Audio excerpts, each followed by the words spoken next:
Spielberg picked it up on the Hollywood side, said that he wanted, because it became a Greek tragedy, it was huge press.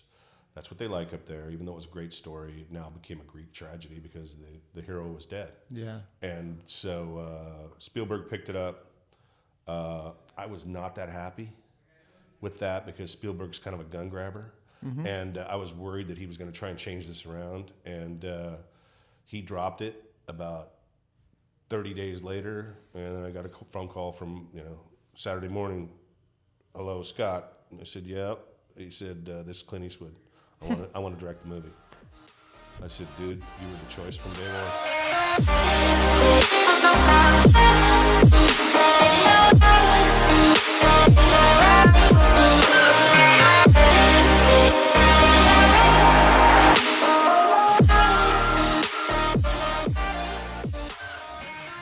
Hey everybody, welcome back to the Never Settle Mindcast. Got a very special guest today, good friend of mine. Not only is he a New York Times best-selling author, he's also a very accomplished lawyer and continues to produce massive amounts of content in the academic and novel space, transitioning into Hollywood projects, youth projects, a lot of community service projects connecting with the men and women that serve our country and literally give their lives and the ripple effect that it has on the United States. So you and I can live our life and I can do things like this. And my kids have the freedoms that they have to enjoy. So without any further ado, I'd like to really introduce you right now to my guest, Scott Mcewen. How are you? I'm good, man. Thanks for having me on. It's my pleasure, man. Thank you for coming.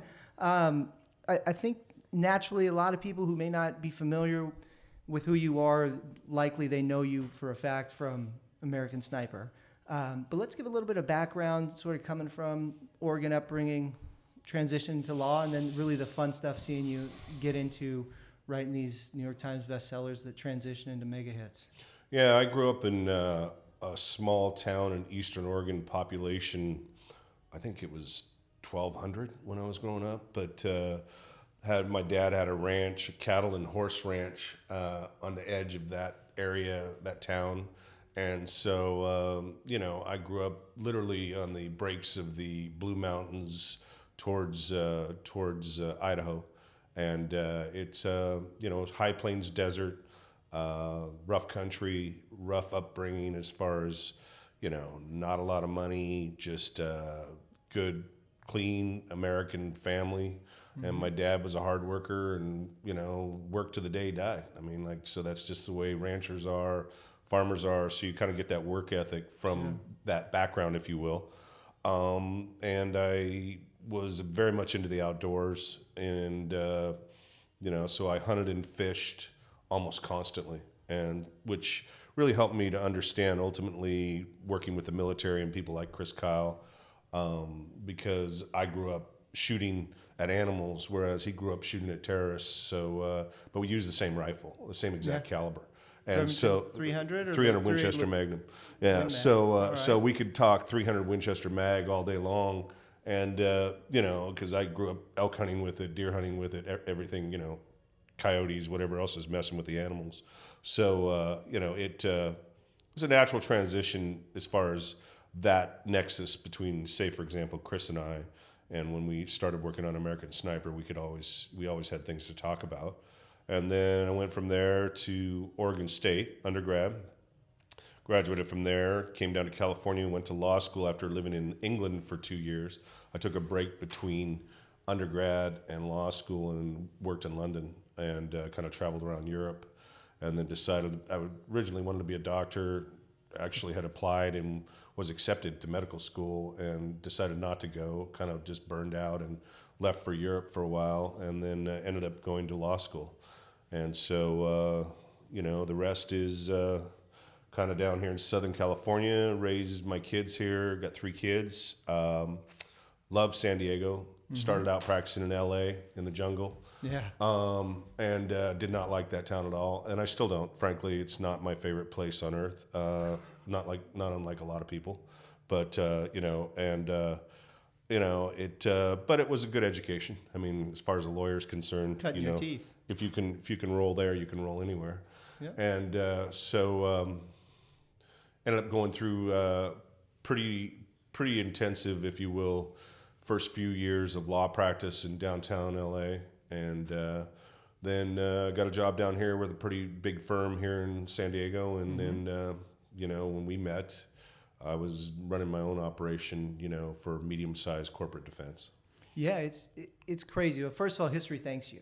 Yeah. Because who knows if this project would have come to be if you were a doctor. You probably would have done great work there, but everything for me happens for a reason. To think in your mind's eye, going back as the young kid running around Eastern Oregon, shooting coyotes, defending the ranch, right, that you're going to go on and end up all the way here in San Diego, which there's a contingent that there's some similarities to Eastern Oregon and sort of that part of the cultural values, but there's a large part of San Diego that is night and day from that. So, I just think it's amazing. And I was going back when we were connecting and talking before we were going to shoot this, obviously, and I was trying to figure out exactly when it was that I met you. It was over 10 years ago for a fact.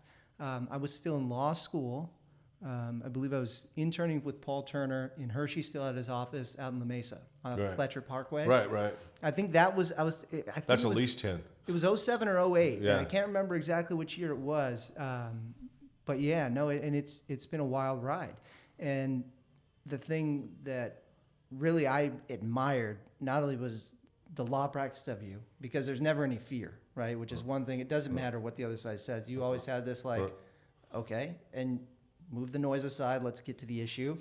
But the cool thing was when you were writing American Sniper, and I saw a good part of that process because I could see it. You couldn't stop, and you're practicing law all day long. That never stops. You have kids. You have a life. We know that those don't stop. And then I'd see you in the mornings. I'd come in and 24 or whatever it was at the time, 25, coming into the office, and I was like, "Hey, Scott, what's going on?" And oh, you have a wild night. You're like, "Oh man, I've been writing this book and I've been working," and I remembered that grind. Right. And that's something I want to sort of touch on before transitioning from law into like the full author practice, is that I took away from that not only the excitement of seeing you go through that process and living sort of vicariously through you, but the determination, right? And the mindset that I don't know if a lot of people were as keen to that as I was, but that's something that stuck with me because I'm like, this guy has more than enough to do during the work running a law practice. That's civil, and you have nasty grams, and you have so much client control stuff, but you're tired. You're not going to bed. You're putting your heart and soul and your beliefs, everything into this passion project. And to me, that was like what stuck with me. I was like, Scott's not a keyboard thug. He's not a talker. This guy, he is a workhorse. Can you tell me about that? Because that process to me, seeing the limited part I thought was like, they always say something that's easy is not worth it. And that was, as much as you like it, it was a hard, it was very difficult. And there's parts of that any aspiring author would be able to appreciate, because it's not only preparation of your book, of your story, of your, if you will, the thing you're working on. It's getting it together to the point, figuring out how to sell it. At that point in time, I didn't have an agent. Now I have an agent in New York that can make phone calls to any publisher anywhere and just say, "Look, do you want this project?" Whatever, But then I didn't have any of that, so you were kind of trying to figure out where you were going to go with the material once the material was marketable, was actually in a format that would work, and then putting it together as much as possible, because it was also difficult at that time because Chris was active duty. He was just coming back from his 4th deployment, so he was still training detachment with the SEALs, and and then the other thing too that I had to worry about and learn about, which is just blown up in the face of Ambassador what's his name, the guy that just put the book out, the tell-all supposedly on Trump, John Bolton. John Bolton, is it, dude, you don't disclose, you don't send it to the DOD, they take all your money.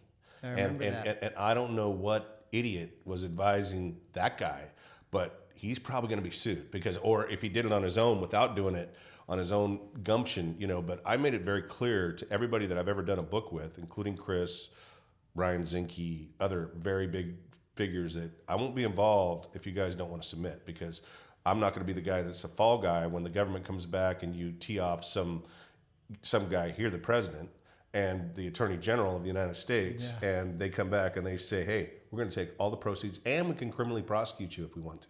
Either or both. Wait, are you telling me that the president and attorney general are not separate, Scott? Yeah, really. Yeah.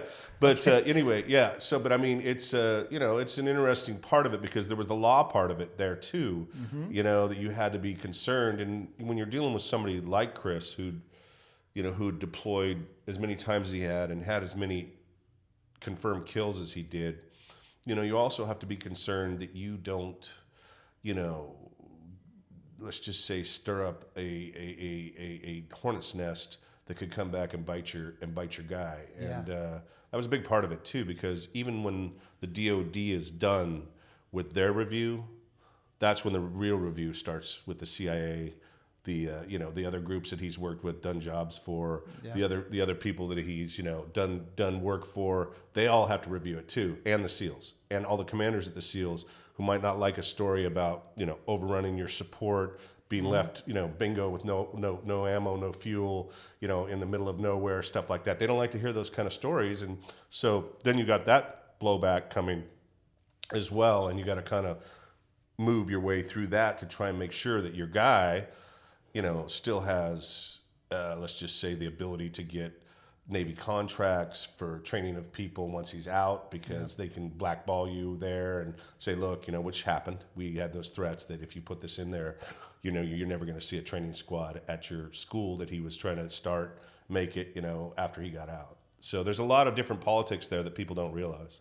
No, and I didn't go through it. I was literally, I just happened to be within the splash zone, if you will, and I would catch things that you were going through. And I just remember seeing that. How would you can't understand it unless you go through it, but your knowledge as a lawyer had to have helped you seeing or issue spotting potential areas of liability, Oh, yeah. Like, I mean, and then the Jesse Ventura thing, that blew up, and in our face. And I saw that coming. His name was never in the book. Yeah. His name was never in the book, and it wasn't in the book because of me. I said, "Nuh-uh, we're not gonna go there. What happened.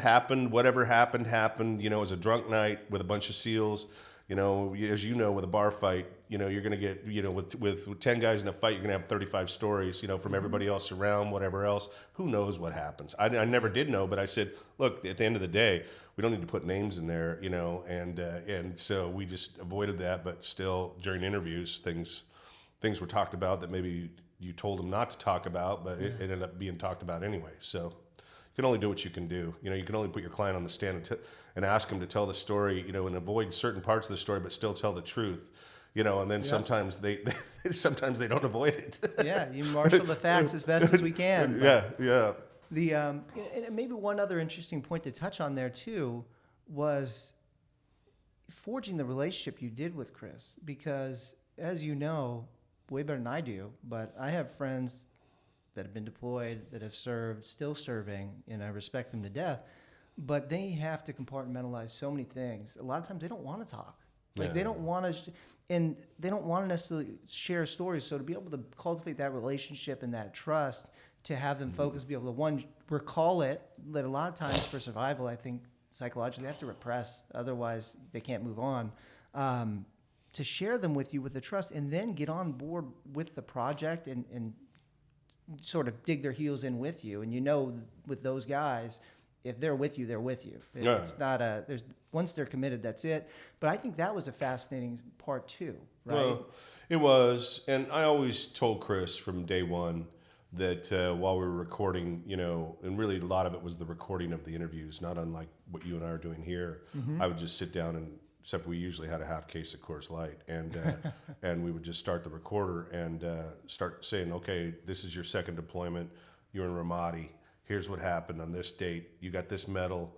You were given this commendation. What happened that day? This guy got shot. But see, with Chris's thing, there was some other stories to be told there, like there always is. And I felt it was important that we told the story of Mark Lee. I felt it was important that we told the story of some other guys that were killed and injured around him. And it was very important to Chris that we told those stories too, because those guys were gone, and this was kind of going to be an anthem to them. And so we made sure as near as possible that we highlighted, the good parts of those guys' careers as well, and talked about that. So as a result of that, I got to know a lot of people that were on the teams with those deployments, that I go into things and they say, oh, did he tell you about this? Did he tell you about that? Because people do forget things and other guys in the team will remember. But once you're kind of in that group and they know you can be trusted, then, you get a lot more interview material, Yeah. as a result of that. And it's twofold, right? As you know, it's getting into the group and gaining the trust of the individuals, but then keeping the trust with you honoring your word and portraying it accurately on the back end. So then they know, like, Scott's a guy that we really can trust. He's not going to tell us one thing and burn us on the other. No. Not that you would ever. That's not your character, but unfortunately, some people try to No. sensationalize it and make it about them. And some people just lie and say that they're there for one reason when they're really there for another too. I mean, you've seen stories about guys like Blackwater and those guys that were trying to bust Blackwater, because it was supposedly one side of the political fence or the other, run by a Navy SEAL guy that I know, and like those guys got taken in by some people that just did hatchet jobs. I mean, just really did unfair portrayals of what those guys were and what type of warriors those guys were, and and I felt like the whole of that like, for example, those guys all got a bad rap. They just got hit for unfair reasons and and a lot of crap that went on when they were asked to do a job. And they're Navy SEALs. A lot of those guys are Navy SEALs, retired.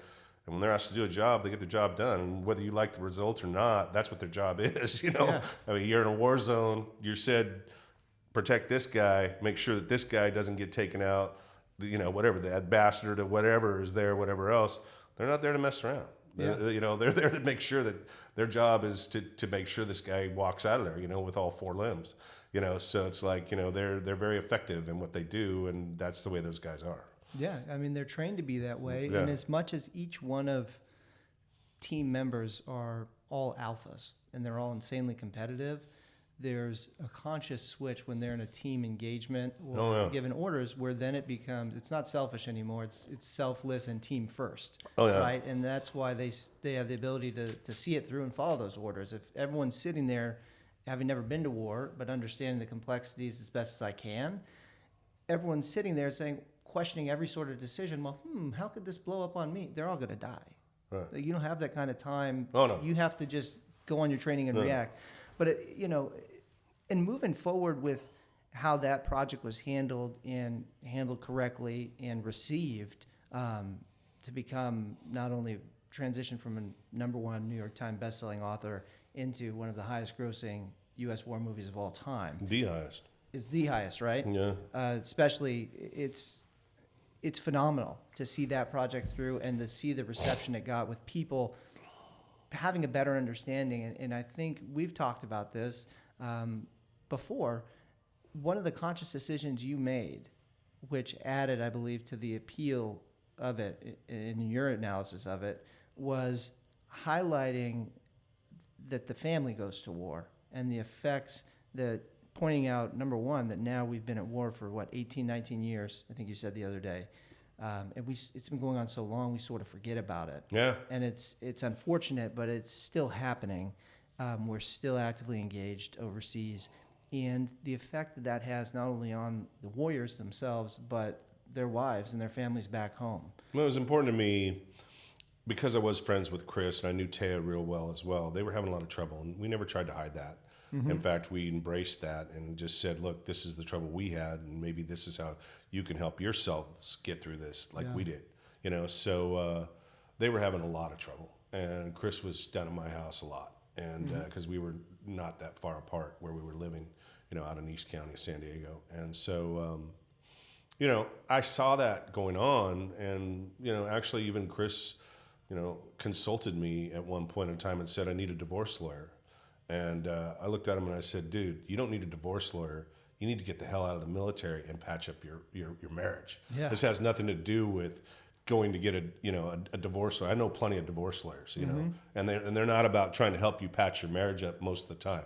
I said, what you need is get out, get yourself back with your family, get yourself back to know who your wife is, get out of war, because he became war. And so, he, and he took that advice. I said, no, I'm not going to do it. Get out of here, get out of California, get back to Texas, where you're from. And then, if it doesn't work in a while after that, you can always do those other things, that you think you might need to do. But you got to give your wife and kids a chance because, you guys have been dealing with this crap for it would be 4 deployments for Chris. So right at 12 years, he was looking at 12 years, of which 10 had been full, no holds barred war. I mean, every day war, so everybody, a lot of people don't realize, and this is one of the things I think the special operations community people should realize is that if you should be able to retire from the military at 20 years in let's just say maybe not as kinetic a job, then those guys that do spec ops jobs should be able to retire in 10 max. Because I'm telling you that the level of stress that they're put through on a daily basis in a war zone, in a firefight, sometimes twice, 3 times a day, sometimes it won't end for a week, where you're just basically hammer and tong with the other side. Like these guys went through some shit and, and like people didn't really appreciate what that shit was. But I'm telling you, to be able to come back from that and then just say, I'm okay, it's almost impossible. I mean, it's almost impossible for the human experience to do it. I mean, and we saw it, we've seen wars, like World War II was, 4 years of intense fighting, of which probably 2 years was really intense. Yeah. I'm not saying it wasn't easy or anything like that, but there was probably guys, in the 101st Airborne or 82nd Airborne that were doing multiple deployments, multiple drops, fighting the whole time. Well, that's what these guys were, except for they've been doing it now for some of them 10, 15 years. And so, dude, I'm telling you, there's no way mentally you can do that without having some, let's just say, scar tissue. Yeah. Scar tissue is the only way I can say it, a lot of people, try to say that PTSD is a disorder. And I oftentimes say, well, if you think that's a disorder, then maybe a bullet through your leg is a disorder, because one might have more of a visual effect to say that's an injury, but the other one is just your mind have an injury, from all that stress for that period of time. And, it's a very difficult job. Yeah, and it's one thing, not get into it here, but highlighting the mental toughness to get into those teams and then to be able to get through that. It's a certain type of individual that can do it. But that mind's a double-edged sword, because that same steel trap sort of mind makes it harder to unwind or rewire when you get back. They have to then put their mind into training to untrain or unlearn it. And I think there's a lot of work to be done on that side of returning home. And to the government's credit, like, it's not perfect at all, but we haven't been through something like this before. And they're learning and adapting on the recovery side. We have so much room to do. But I always think about it, 'cause one of my best friends from college, she's a military wife, and she went into it knowing full well that her future husband wanted to be in the military, and he is. He's Marines, he's in SOCOM, and, I'm super admirable of his service. But, like, I also see firsthand how much my friend Jennifer's got to hold it down, right? Like, Brian is a hero. Jennifer is a home hero, and she's raising the 2 boys, and you know what I mean? When they're together, it's fantastic, but it's not a one-sided thing. And the fact that she went into it knowing and was willing to make those sacrifices with him, which a lot of people don't understand, or other spouses maybe don't really understand what it entails, or you can't just call and say, honey, come home, right? And so I think that's really critical, that you make a conscious effort to highlight it. Well, in the book, you might note too that at the end of every chapter, virtually, I gave Chris's version of what happened during this period of time, and then I gave Taya's version of what was really going on with her at this period of time. So it kind of gave the audience, if you will, the juxtaposition of the cause and effect. And so that was something that I made a conscious decision to do, and it was different than you would see in your more shoot 'em up kind of, if you will, stories, because it was like, and it was constant too. It wasn't like I just did it every now and then. It was like, okay, almost, like to shift back and forth was important to me. And it was important to the writing, because I think that it also adds to the level of stress and the level of, character development you can do with your character in your story, because the people see, oh shit, he's dealing with this back home, like he's dealing with this kid issue or this wife issue, or you come home and you just want to relax, and just as a maelstrom, because they want to catch up and they want to say, oh, but we had to do this, oh, but we need to do that, oh, but we need no. I just got done 2 days ago. I had I was being shot at, for 6 hours, 8 hours at a time every day. So like I need a little bit of time just to like sit back and and let's just say chill. Yeah. And it's hard for the wives to understand that. Yeah. To adjust to them coming back and being ready to be back, because you got to shake it off is a way better term than that, I'm sure, but you got to transition better, and you need that built-in time. You do, and it's very difficult. And I think a lot of times that's why those guys like the camaraderie of having beers together and possibly, a little bit too much drinking or whatever else. But that group understands. Yeah. You don't have to explain it to that group. Mm-hmm. They totally get it. It's not like you got to explain why you did this or why you did that. It's like, no, everybody in this room understands exactly why that was, why that went down the way it did or whatever. And they're very, and that's why I think a lot of guys kind of miss that, if you will, camaraderie when they're gone from the military. That makes sense. The going forward and taking it from story, learning, dealing with DoD and signing on and all that stuff, and getting that project to Hollywood was another learning experience. And dealing with that, and one of the things that sticks out with me, not seeing all the details, was I remember. With American Sniper, where you guys decided that it was Clint Eastwood was going to be directing it, and I thought that was a highlight and incredible to me. What are some of the takeaways about going through that sort of Hollywood hoop jumping and putting that team together to make sure that you're, because there had to be a rub with your vision from the book as being, you cultivating that and getting it on the screen. Before we lost Chris, unfortunately, when we did. When I first, Chris left back for Texas, and he's not a big Hollywood guy, and that's not his personality. Mm-hmm.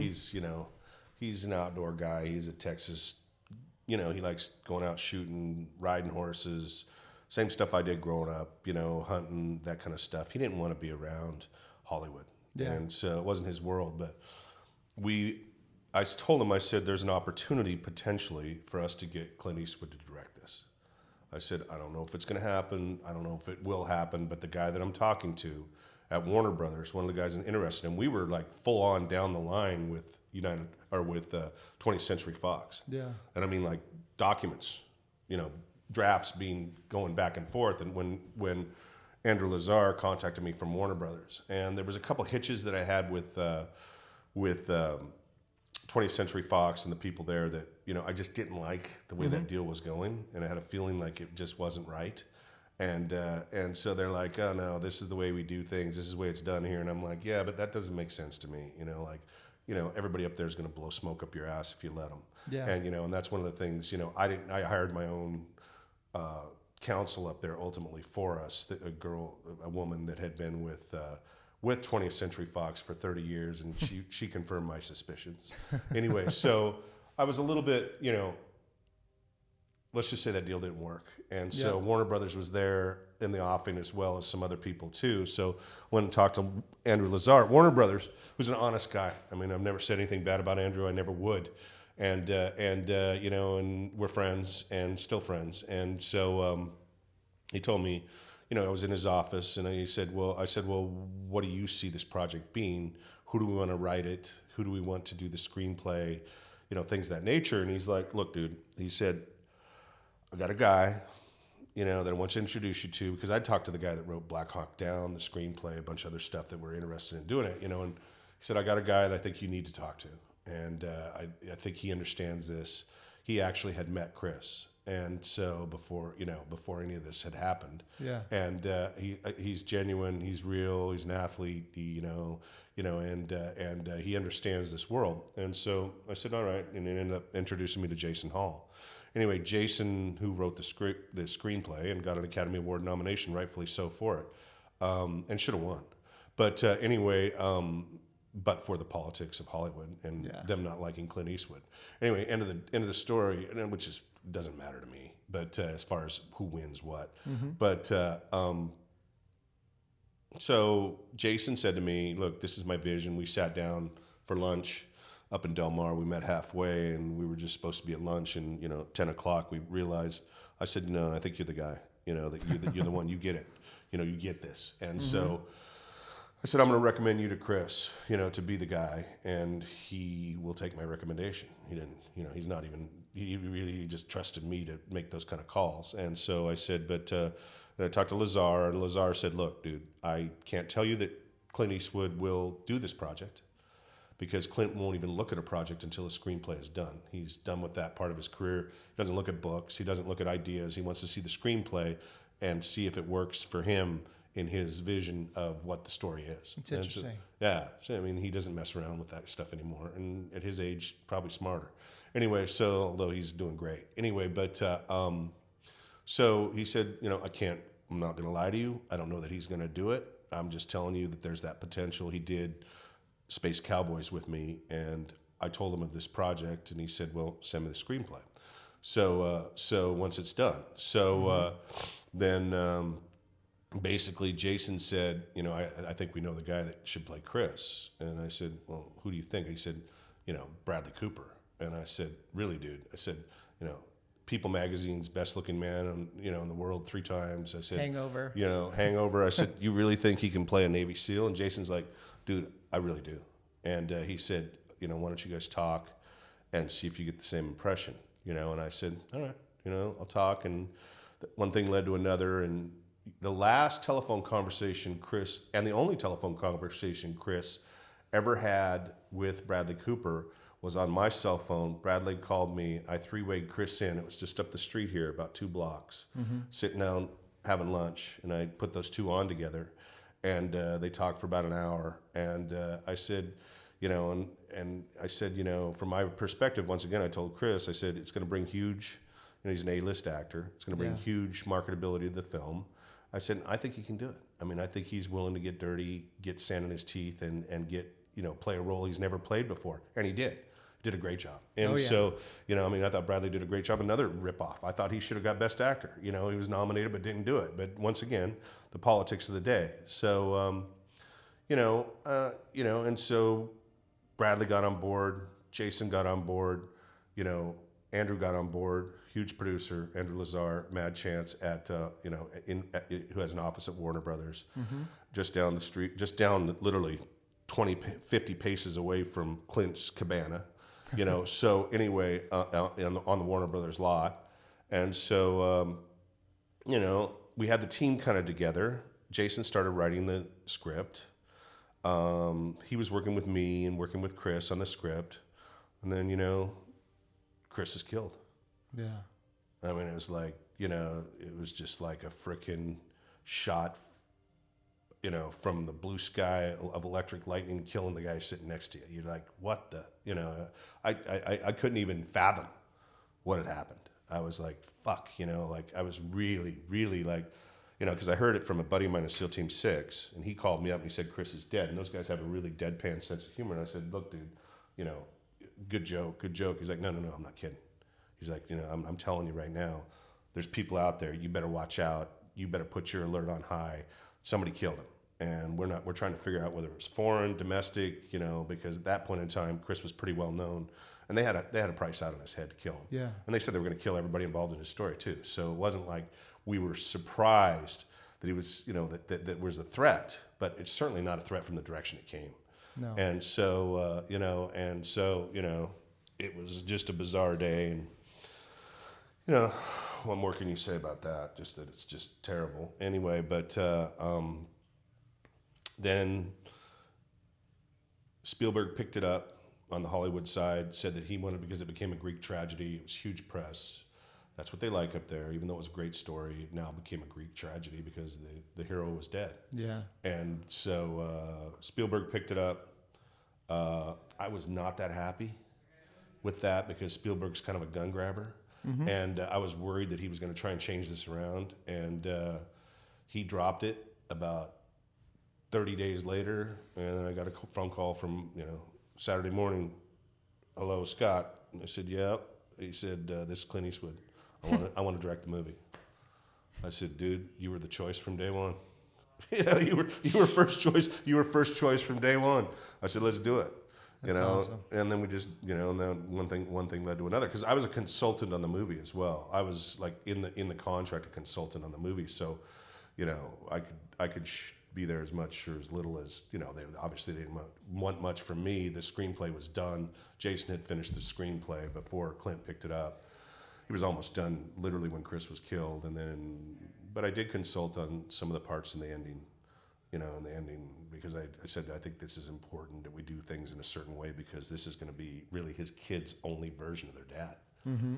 It's going to be this movie, Yeah. So I wanted to make sure that there were certain things that, didn't get in there. I didn't want the scene of him being shot. No. I didn't think it was necessary. And I advocated, and we never had any issues with that. But I said, look, I do not think it's necessary that we show him being shot. And that was a brilliant way that Clint did it. Basically cutting from the introduction to the crazy guy, that look on his face, like there's no doubt this guy's an asshole. Never forget it. And then cut to the funeral procession, which is actual footage off of cell phones, some of which is mine. Yeah. I mean, I told you I rewatched it last weekend, knowing that we were going to talk this week.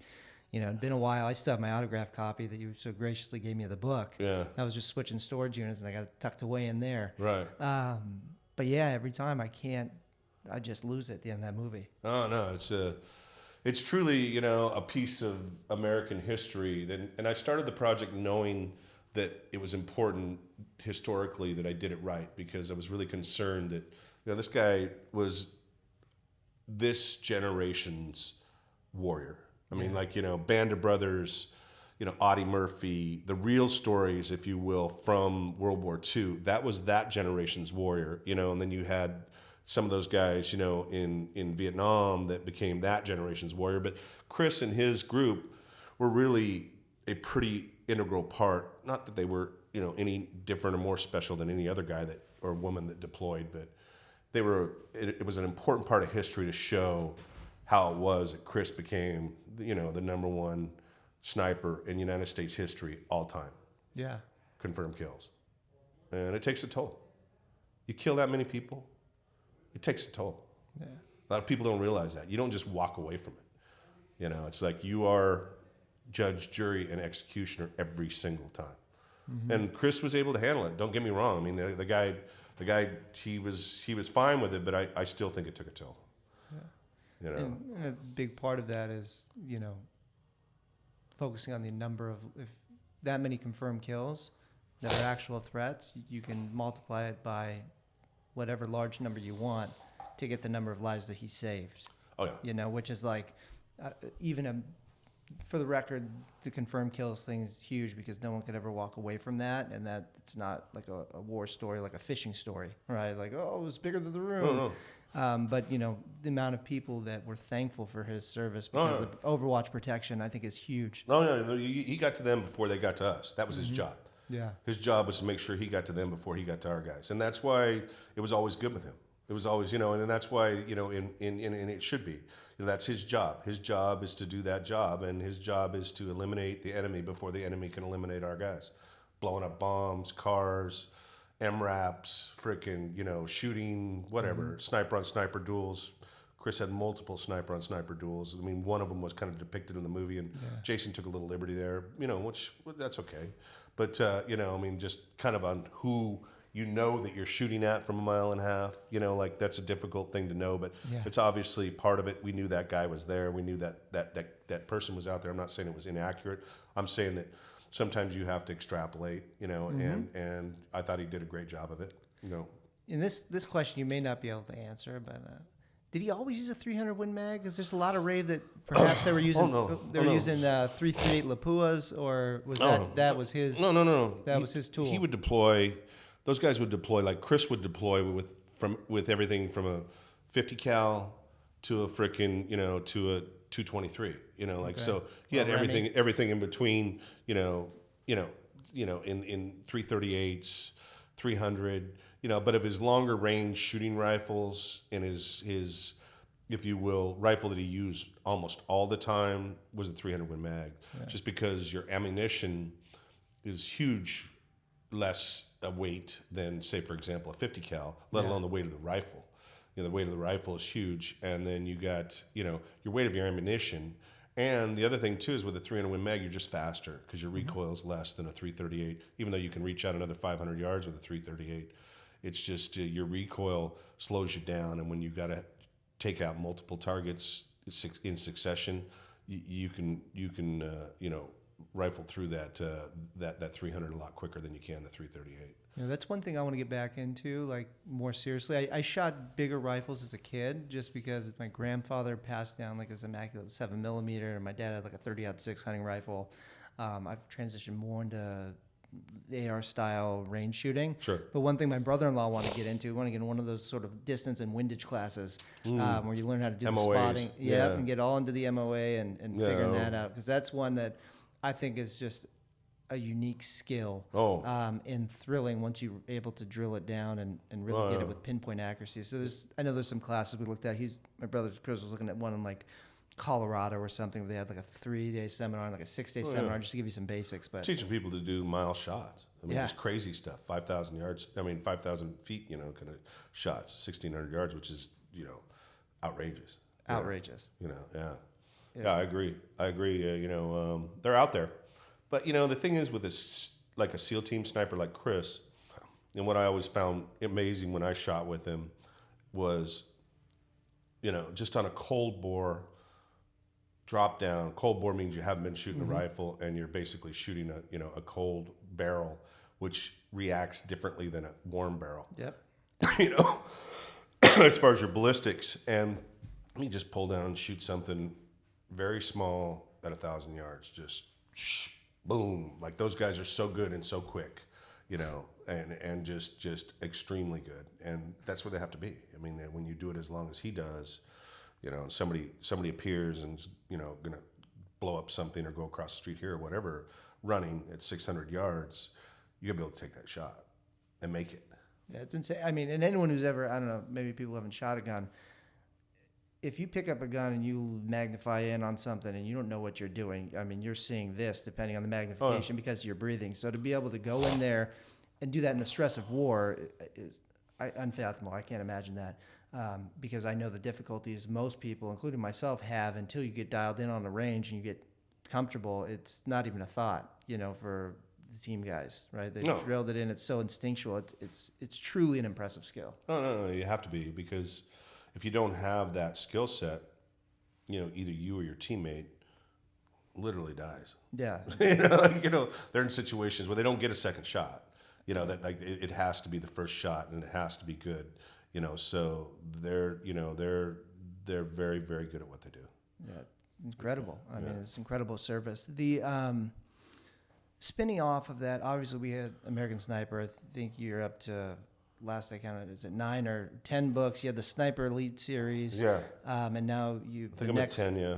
Next series is Camp Valor. Right. And the Camp Valor series, which the new book's depicted behind you, which is Trigger Mechanism. And I think, speaking briefly with you and little reading I did on it in preparation for our interview, I wanted, if you could share sort of the concept behind sort of the Camp Valor series, because I think it's cutting edge. It applies. It talks about personal development and sort of kids finding their way, but I think it's a fascinating way to bridge the gap and continue to emphasize sort of the family dynamic around these American heroes, right? Right. And Camp Valor is a young adult series, and I always felt I could be accused of being somewhat country, if you will, in my ideals as far as America and love of this country and love of what we represent, constitutionally and things of that nature. But I'm also kind of a redneck, I'll admit it, to the extent that I'm old school in the way I think about, what's right, what's wrong, and things of that nature. And I feel as if many times in this country now, we are raising our kids and we're not raising them tough enough. We're not raising them to be able to get ready to deal with things in the future that they're going to have to deal with. And, and I don't think we coddle children a lot more now than we did. I mean, I grew up on a freaking ranch, man. If you're not, you're bleeding, okay, my dad would look at it and say, well, that's a long ways from your heart. We'll get it stitched up later on here, put this on here, whatever. And he'd stitch it up himself many times, so we didn't even go to the doctor, that's where I was raised. So, and he was good. I mean, we'd stitch up all our animals too. I mean, there wasn't any infection or stitches didn't pull out or anything like that. In fact, I could do as well probably as many of these doctors I see in the ERs now. But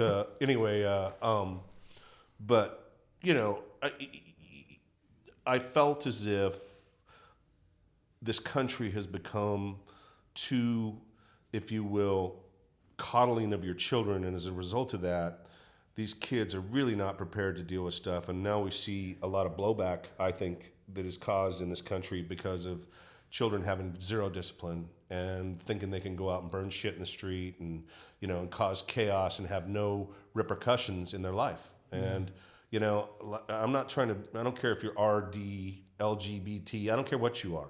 Bottom line is, we got chaos going on now as a result of kids that I think were never given a series of, if you will, values. And so, I'm sure the liberals will hate me saying that, but I don't care.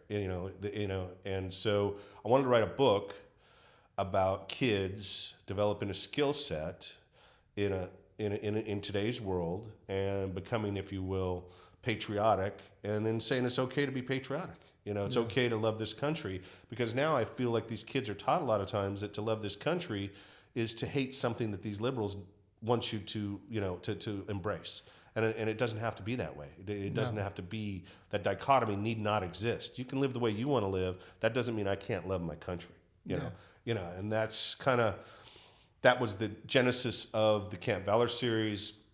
I decided to make it. I worked with a group called Volunteers in Parole when I first moved to San Diego, and they would take kids out of CYA. Oh, yeah. And I would sponsor the kids and try and show them some direction. The bar did it. It was a bar program to help sponsor these kids that were getting out of, CYA, which, shit, CYA can be as bad as any prison, I'm telling you, or worse. I mean, those guys, that's a rough bunch. That California Youth Authority is not a, if you will, easy time. Anyway, so I took these kids and I got to know a lot more about them, and what the stuff that went on in there, both racial fights and, and all the stuff they had to do to survive inside CYA, especially the ones that were, say, like gang members that got long terms, up to the 21 kind of thing. Anyway, long story short, the kids in Camp Valor are taken out of jail and they're given a deal. You can join this group, Camp Valor. This is the, if you will, the storyline. And if you do this mission for the United States, go through this camp and do these missions for the United States, your record is clear. You can walk away and everything else. If you don't, then, your memory is erased. So there's like that pill, if you will, that blue pill or the red pill. Yeah. Your memory's erased, and you leave the camp if you want to ring the bell in SEAL terms, and get out. That's fine, but you don't remember it, and you go back to jail.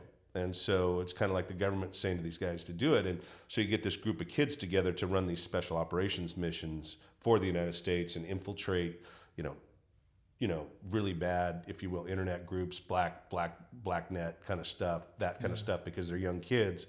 They can infiltrate that, and then they do these missions for the United States government. And so it's kind of an interesting thing, but at the same time, they're learning all these lessons of what it is to be in shape, what it is to learn how to jump out of planes, shoot guns, fight, do whatever you got to do to, it's kind of like a Bud SEAL team, but for a younger version. Yeah. And it's really worked out well. I mean, they're I've got multiple places. I optioned it to the guys that did Jumanji, and they didn't end up making it, but we've had some huge reaction from Hollywood, and we got that option back, and now we're basically looking at 6 different studios are interested as we speak. So we're doing pitches to them before the COVID thing shut things down up there. It was like right on the edge of that. So I think that's going to be a series, and I think it'll be a good series because the writers and the showrunners, which are very important up there, they understand what my vision was. Yeah, that's so key. And it wasn't like, I don't want it to, I said, look, you guys cannot tone down the fact that this is a patriotic show.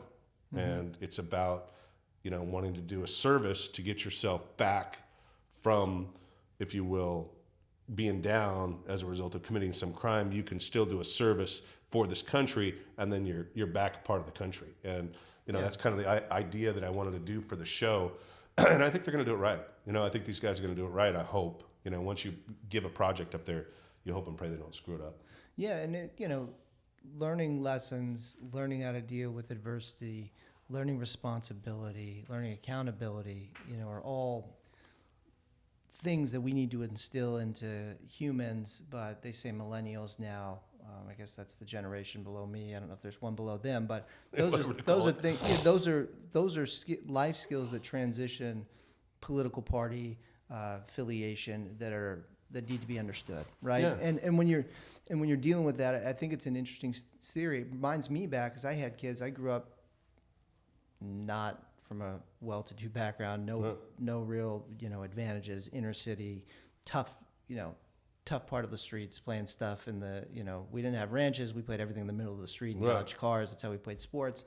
But I remember back in the 80s and 90s, I had friends and their older brothers who had that was part of the judicial system before. Right. If you had a young kid who did something really bad, who had never been to trouble before, they sort of had an option. You were able to negotiate deals where, look, he's just about to turn 18 or he just turned 18. Go in the military.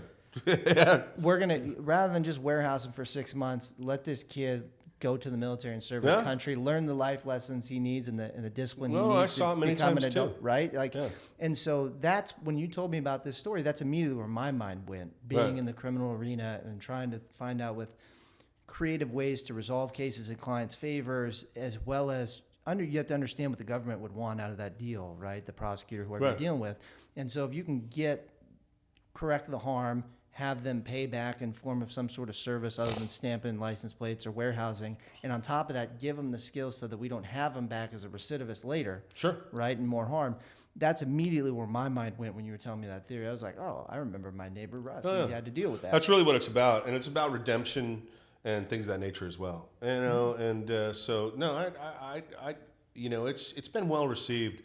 And the funny thing is that the weirdest letters I ever got, and I'm telling you, there's been thousands of reviews. I mean, I've done hundreds, interviews on American Sniper and whatever, people like doing things or whatever else. But some of the most interesting letters I ever got was I got an 8th grader from Minnesota recently. She wrote me and she said, yeah, you know what? I read your book, Camp Valor. And my teacher's very much a liberal, and I went to her and I said, I want this book to be our class reading fiction book for this term. And she said, I thought she was going to deny me because your book is very patriotic. And she said, much to my surprise, she said, okay, you can do it, whatever else. And she said, so my whole class read it, and we really loved it. We really loved the fact that you gave these kids a chance to become a part of society again, after they'd screwed up. And she said, whatever else. And so these eighth graders, and that's just one, I get those letters like a lot, like from these kids that read it and they're like, wow, that's an interesting thought. And it doesn't like milk toast it. Some of the kids die, in the training in this thing. I mean, some of the kids literally die. It's not like I tried to make it like, tried to make it real, not Grand Theft Auto real, but real enough to where kids that are reading it in that world, 12 to 18, can grasp it and say, yeah, there is danger here, and you got to lose some of your characters, to that danger at times, or it's not real to these kids because they see violence on a freaking daily basis, on TV, on these games they play, everything else. It's not like violence is any type of a, foreign object, if you will.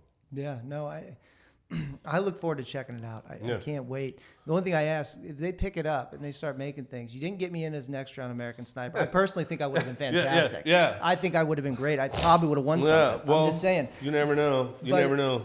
If you need to have me just thumbing around up there as a camp counselor or something at Camp Valor, It's not all as glamorous as what people think, especially on a set like Clint Eastwood. Clint Eastwood, as far as set's concerned, like it's called a closed set. Like Clint's smart. He's old school Hollywood. Yeah. And that's why he's always on time and on budget. Those boys know that he can turn out a great movie for $40 million, $50 million, like American Sniper. And so, he's like closes the set, no girlfriends, no watchers, no nobody. We get up at 6 a.m. and if it's 11 p.m., 12 p.m., he's the last guy working. And he's up again at 6 a.m. I parked my motorhome next to him up there, on the lot at one of the things. And I'm telling you, dude, the guy's one of the hardest working guys I've ever met. Yeah. And he does like no BS. You got your timeline, you got your script, your filming, decisions for the day. Everything's set up. Boom, you do it. So it's not like a lot of messing around or that kind of stuff or anything like that. Those guys work hard. I mean, guys like on Clint's set, like he goes flat at it, and that's why he's so well respected on all sides of the political spectrum, particularly on the economic side. The guy always makes movies, and you don't see these blockbuster disasters, where they take, supposed to be $50-75 million and it ends up being $150 million, and the place and it has to be recut. Like that one, I remember that one like battleship movie they did recently. It's like $200 million later. They're like, and they get $20 million off the box office. It destroys the freaking studio for a year. Yeah. I mean, those kind of debacles literally can take down a studio. Well, look, I get the messaging of what you're telling me there, and so I'm going to make it very clear. So, honey, what you're hearing is when I get on the set, Yeah. Clint, I got to leave you, Gigi, and Luke at home, and it's not my decision. Yeah. It's way above my pay grade, babe. But I promise you'll like the project.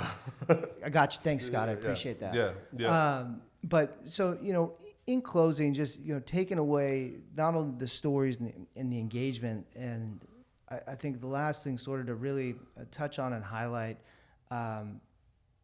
is that you continue to work with our community of veterans. You continue to not only work with them, and it's not, oh, I'm going to go pick their brain for knowledge to go make money off their stories. That's not your mentality. You are a whole 110% at least American. Support our troops 100%, and you do a lot of charity work with them, and you build relationships that are way beyond any sort of project basis, which is also admirable. And the fact that you are always an advocate for veterans and their families and the kids that have to deal with issues of losing parents. And I think that's something that I know they don't call you on the news shows for that, to say, hey, come here, Scott, talk about this great thing you do. But I think it's personally something that makes you the well-rounded person you are as, accomplished lawyer, author, and father, right, and family man. I think that's a good way to close, is sort of just highlight some of the projects you've done or any sort of things that you think that are coming up that people should be on the lookout for or can get involved or contribute. I think is a good idea. Well, one of the things I like to do is, is take my, if you will, Rolodex and engage those people in things that they otherwise would not engage. For example, I send books and sent books for signature to Clint, to other people, that their signatures are worth a lot at charity auctions. Mm-hmm. Now, a lot of people can't go to these guys and say, here's what it is, but if I can get a book signed by Clint and myself and or Chris or whatever, that's worth $10,000. That buys a kid, his first year of school, whatever else, if he's going to private school, whatever else. So, I unabashedly go to these guys and say, look, dude, here's, I buy the books, I buy them. Sometimes I buy them used offline and just send them to them and say, look, I want you to sign this. I'll give you a note. I'll give you, a follow up, on where we gave it away for charity. But, I do that as much as possible, like try and give that kind of stuff away, because that to me, it doesn't take anything from me. I mean, like signature, I don't charge. I will sign anything that I've been affiliated with. If somebody wants to do it, I'll just do it. Particularly, and sometimes I've made mistakes. I mean, there's some groups out there that were charity groups that were, people have come back to me and say, oh, those guys are dubious, or oh, they make too much for their board of directors, or whatever else. Like they're not up and up, and so I've been burned, I guess, but I don't care. I mean, like that kind of a burn, whatever. Like I just won't do it again in the future for that charity, whatever. But I find 90% of these charities to be extremely competent. The SEAL Team charities that I support, SEAL Team Foundation, Navy SEALs, fund. I mean, those are two great charities that I support. I was talking to your buddy earlier that was a Marine, the Marine EOD Donnie, charity, yeah. explosive ordnance disposal, and a lot of people don't realize what that job is, but that job results in many, many deaths and dismemberment, because you're getting rid of bombs, in very bad places. So I support that charity as much as possible.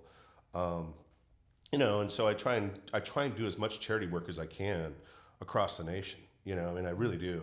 I will go to a charity event and, I don't charge anything. A lot of these speakers charge huge amounts of money for charity events. I consider it to be wrong myself, as long as that charity is a good charity, to charge for it, because I know people that do it, and I'm not being critical of those people, but when you charge $50,000 to go and speak, you're kind of sucking the oxygen out of the room, before the people get in there to breathe, Yeah. So it's like, I don't agree with that per se. Now, I'm not naming names, but I'm just saying, like, I understand, for other groups or whatever else, I charge, to speak, not that kind of money, but, I charge to speak, if they're, a private group and they want to have you come in and talk to people, I'm more than happy to do it. But when it comes to charity, I like to do as much as I can to promote good groups that are doing good work, because, they need the help, they really do. And if you don't do that, I consider it to be kind of just bullshit. Like for stars to diss those groups, but then they get so much money off of books or movies or whatever else they do. Come on. Yeah. Like, look, dude, like, especially ones that play military or write about the military or something like that. If you don't give back, then you're just, I don't agree with that. I think it's a great way through the military charities for people who haven't served, right? Right. Like myself, that's one way. People are always wondering, oh, well, what I can do to support the military? I haven't enlisted, or I got a family and I can't do it, or whatever the reason is why you can't serve. I get it. My life took me on a journey where I didn't enlist. I went to school, went Neither through did I. lawyer, and the way I've given back has been through helping a handfuls of people that have been fortunate enough to come to me, and especially if they're either back from deployment. A lot of times where we have little scuffles, if you will. And what I do is I help them out pro bono, and that saves them not only does it save them a hell of a lot of money, it also saves them because we limit the collateral consequences and fallout, and a lot of times are able to avoid convictions so that they're not getting unnecessary pushback, right? So, and you get a different reaction from a judge when he knows you're there, like, just to help. Like, judges aren't stupid. If you step up and you say, look, you don't have to tell him I'm pro bono. He's going to know. He can't afford you as a lawyer. Yeah. Like, they know. Absolutely. But I think it's a great way. There's a lot of people who sit on the sidelines who complain about, oh, we don't do enough for our military. We don't do anything to help them when they come back. It's so sad. We don't have these things. It's your job. And now these are very real ways. And you don't have to make a $5 million donation. No. It could be $5. It could be whatever it is. It could be your time, right? And if you can't give time, but you can usually give money if you can't give time. So those are simple ways where you could help in your own little way improve and make it easier for these military families and these war heroes and veterans that come back get back into society and be reintegrated, right? Or restored or help their families. So I think it's a great way to give back. And it's also way more fulfilling and rewarding. Any charity I've ever done, I've gotten more out of it than I feel I've given. It on a selfish note. I never end up feeling better. And the connections you make with people, conversations you have, and the inspiration you may give off just by being yourself. And you don't think you're doing anything amazing. You're just being yourself, but you never know what someone's going to take away from that. Well, that's it. And I think you also, one of the things I see really, really going on in our society right now, and it's dangerous, and it's very, very dangerous, in my opinion, is when you have such a small group of people, say 3%, maybe 2 to 3%, that actually put their life on the line for this country, then you don't appreciate what this country is really about. Sometimes you lose sight of the fact that we do have the greatest nation on earth. We do have more rights than any place on this planet. We do have the ability to redress bad police action, bad action by the government, whatever else. And, these people that think we're going to stop having military or stop police, or that all of our traditions and our statues should be torn down, not only are they wrong, they were taught wrong.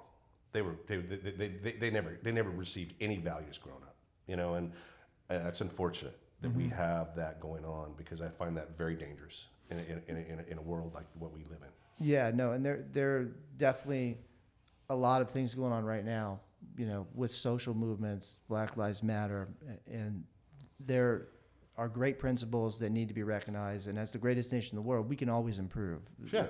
Always improve, always get better. And I don't want anyone to misunderstand what you're saying, in the sense that America is always evolving. America needs to improve socially. There's always ways to do things better, but there's also large portions of this social uprising that's going on right now that detracts from the legitimate points in the movements, which is the defacing of things that have nothing really to do with the alleged concerns or with social legalization. They want to take down Lincoln's statue. Yeah. I mean, you talk about the guy the Emancipation Proclamation. I mean, you want to take down Lincoln's statue. Let me tell you something, dude. You didn't learn history. This guy put his life in the line and was killed for doing exactly, what he needed to do. Yeah, and I can speak, having seen a lot of the protests downtown, seeing the actual social protests for equality and Black Lives Matter, and then seeing the destruction that came after, that was long gone after the protest. You could easily see it was a different group of people from my vantage point, living downtown, in my office, and my office and my home are right on top of what was going on. And I was looking at it, and a guy I know whose office is across the street, he's a very prominent, very proud Black business owner. His face is on the front of his building. And when rioters come through and loot and riot and break his building down, that's not consistent with being part of advancing the rights of the African American community. And it's, I'll go on record to say that Antifa is a communist organization. I think it's a danger to this country, and I think they should be taken out. Period. Yeah. With all means necessary. I really do. I mean, I think that bunch is bad, and sometimes you got to call it for what it is. And I know a lot about what they are because of some people that I know in the federal government and everything else. And let me tell you something. It's a bad bunch. They need to be disbanded. Yeah. Seriously disbanded. And not to sound misinformed, but they're the lead group that took over that part of Seattle, right? Yeah. Locked down 5 or 6 blocks. Yeah. So, I mean, they just, look, dude, I mean, they've been operating in the Northwest for a long time. Portland, Seattle. It's not like they're new to people that are from that part of the world, and, they're just, they are a danger to our society, in my opinion, as a group. I'm not saying individually that there might not be exceptions to that, but I think a lot of the shitstorm you see going on right now is directly related to not the BLM, not this other groups and stuff like that might have a legitimate say, whatever they're talking about. I think that's directly related to that, basically left-wing communist organization they call Antifa. Yeah, definitely a more extremist approach, mindset that they're going on, that in my opinion is detracting and gives the resistance or opposition fuel not to accept the legitimate points that are being put forward. It's Marxist-Leninist. I mean, it's just straight out Marxist. Yeah, it's not working. No. Next project, we have Trigger Mechanisms out. People can buy that on Amazon. It is. Right? It is. Trigger Mechanism is done. Camp Valor, those two are done. Yep. I'm working on a project right now called Hell Week, which is really kind of my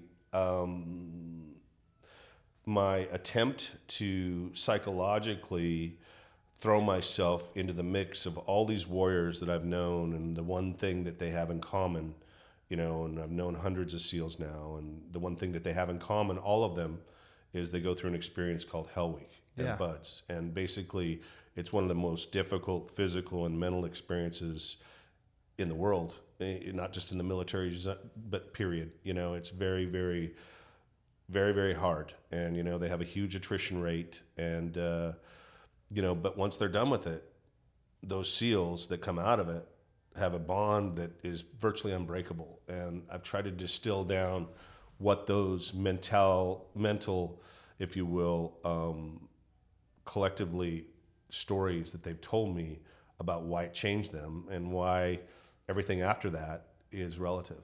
Even war, when you go to war and everything else, obviously there's hugely bad things that happen in war, whatever else, but once you go through that experience with your teammates, you are basically in a position where you know exactly how far your body can go, exactly how far your mind can go. 4 hours of sleep in 5 days, basically, they know when your mind starts breaking down. So they physically and psychologically take you to the absolute edge of breaking down. Then they try and take you 30% further, and then see how much your body can take and how much you know your body can take. And so that's kind of what this new book is about. And I do it from a perspective of a 17-year-old kid coming out of high school and saying goodbye to his girlfriend and his family, and his family's like, you asshole, what do you want to be? You want to be a SEAL? You could go to college, you could go and be in this fraternity and this and that. And he says, no, that's not what I decided not to do that. I'm going to go and be this warrior and this athletic warrior that takes it to this point where these guys do it. And that's what I've decided to do. And then kind of go through the experiences that actually take place, amalgamation of a whole bunch of different guys that tell you at this point in time, this is where you are. And, and so we'll see if it works. I mean, I don't know, dude. It's kind of a change, in my writing style and everything else, because it's like second person.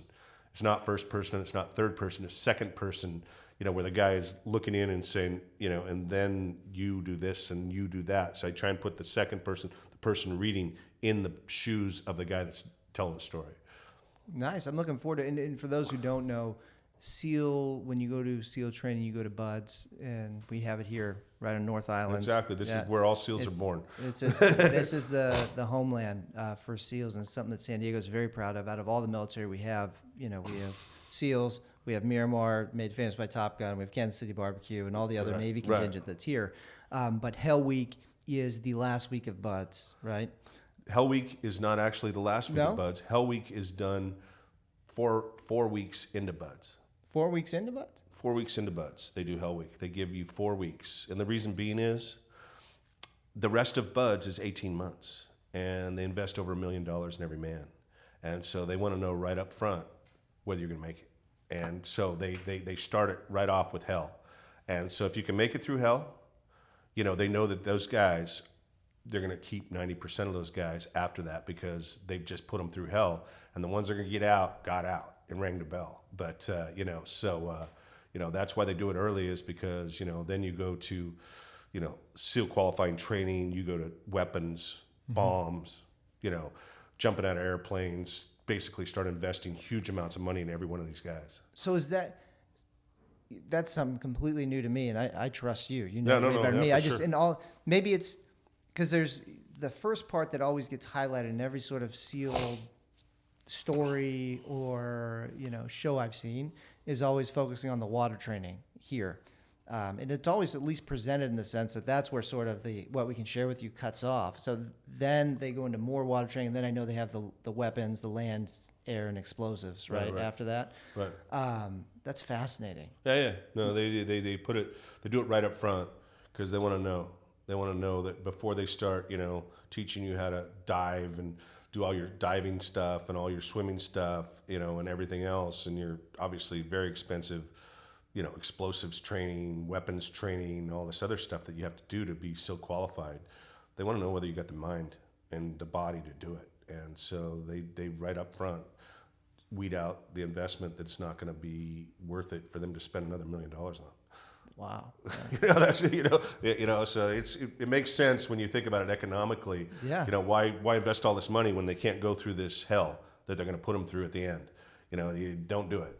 They give them an idea what it's going to be physically and mentally, but you got to do it. And then once you do it, then they're willing to spend the rest of the money. So it's there's economics in training, with the military, and it makes more sense to me. Yeah. Because once you do that, they lose very few of the guys. They come out as invested in assets to this country that they can deploy like a fighter pilot or like a fighter jet or an aircraft carrier. These are human intel assets that can get jobs done like no one else. Oh yeah, I mean that's it. You spend a huge amount of money. I mean, SEAL Team 6. By the time you become a member of SEAL Team 6, which is their elite group, they figure they've got anywhere between $2 and $5 million invested in every guy, just in training. I'm not talking about weapons. Yeah. I'm not talking about medical care. I'm not talking about redone knees, backs, whatever else. I'm just talking about training. Because these guys are the best of the best. They can take anything electronically, steal cars, jump out of airplanes, jump out of commercial airplanes. Do whatever they got to do to get the job done. They've basically these schools are not cheap. I mean, they're very expensive actually, and so, when you try and put all of that skill set in one individual, you're spending a lot of taxpayer money. Yeah. Absolutely. And that's the way they look at it. Like the Navy knows that, and they know that they need return on their investment. And it sounds hard for me to say it, but all the SEALs know it. Yeah. They accept that. That's part of the job. So, but thank you very much for having me. I really appreciate it. It's good to see you, and I hopefully, we'll turn these things around in this country. It's a difficult time right now, but, there's always sun shining tomorrow. Yeah, we'll get through it. We'll get through it better. Yeah. That's the way we've always done it. One quick question before I let you go that may help some of the readers, because I haven't. Would you recommend, do you have to read Camp Valor to fully understand trigger mechanisms? Because I know sort of the story picks up off of Camp Valor, or is there enough built into trigger mechanism that you could start there? Would you say? I hope to think as an author, you could read Trigger Mechanism first and enjoy it. But if you're going to get the real flavor for both, for the series and where it comes from, I can only suggest you start from the beginning, with Camp Valor. It's kind of like you can jump into Game of Thrones at series, at episode 6, but H.R.R. Martin wrote it the way he did for a reason. Yeah. It built on itself. The characters built on themselves. The world that you create builds on itself. So as an author, hopefully every book can stand on its own, but I think it's a richer experience to start with the one in the beginning. So, but all that stuff is at scottmcewen.com. That's right. And on Good Amazon, segue. And everything else. So, I think that by the time possibly this show gets aired, we might have some more feedback from Hollywood on who's going to do it. Absolutely. And just to make it real easy for you guys, I'm going to drop a link to scottmcewen.com in the description on the YouTube video. You can go through his website. It's very easy to navigate. You can see all his books. With this series, start with Camp Valor. Be on the lookout for Hell Week. And as always, understand that everything that gets done in this country or in your life starts and ends with your mindset and never settling. Scott could have been settled for a doctor. We wouldn't have any of these series. He didn't settle at being a lawyer and a father. He continued to push on long hours, invest in himself by sacrificing relationship time, work time, sleep time to invest in the project to get here. This didn't happen overnight. You don't gain this experience overnight. You don't achieve success because you want it. You have to focus. You have to set your mind to it, and you have to act. So as always, thanks for tuning in. Look forward to talking to you soon. Talk to you next time. Never settle. See you, man.